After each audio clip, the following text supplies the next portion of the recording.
Deradicalization programs, formal interventions designed to move individuals out of extremist movements, have a complex and uneven history.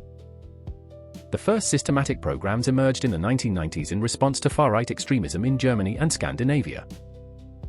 They spread to counter jihadist extremism after the 9th of November, with Saudi Arabia, Singapore, the United Kingdom, Denmark, and Germany developing national programs.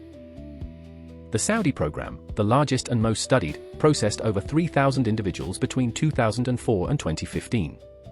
The Danish program, the Aarhus model, became internationally celebrated for its focus on social inclusion rather than ideological correction. These programs differed fundamentally in their theory of change. Were they primarily correcting false beliefs, or were they primarily providing social support for life transition? The evidence suggests the latter model is more effective, but it is also slower, more expensive, and less satisfying to governments that want to demonstrate they're doing something about terrorism.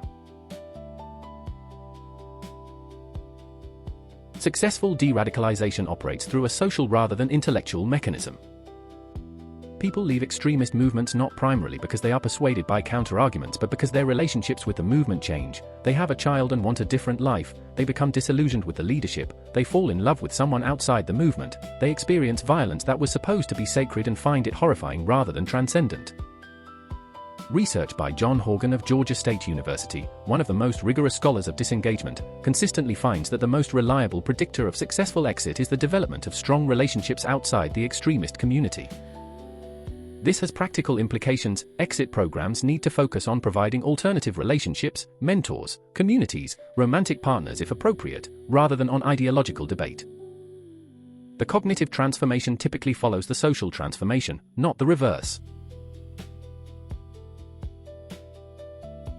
The evidence base for deradicalization programs is improving but remains limited by methodological challenges. It is extremely difficult to measure recidivism, returning to extremism, because former members may simply go underground. The Saudi program claimed a recidivism rate of 12%, but this figure was widely questioned by independent researchers who could not verify it. The most rigorous study of deradicalization outcomes, conducted by Stefan Hertog at the London School of Economics, found that most exit programs had not been properly evaluated and that the few rigorous evaluations showed modest effects. The Danish Aarhus model, despite its positive reputation, produced results that were described by its own evaluators as inconclusive. What the evidence does clearly support is that preventative work, early intervention before full radicalization, is more effective than exit programs for committed members. Prevention is also dramatically cheaper. Preventing one person from radicalizing costs a fraction of the cost of prosecuting, imprisoning, and monitoring a convicted terrorist.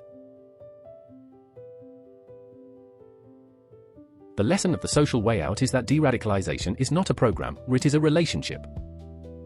The most effective interventions are those in which a trusted person, a family member, a former extremist, a community leader, maintains a sustained, non-judgmental relationship with someone at risk, providing an alternative model of dignity, belonging, and purpose.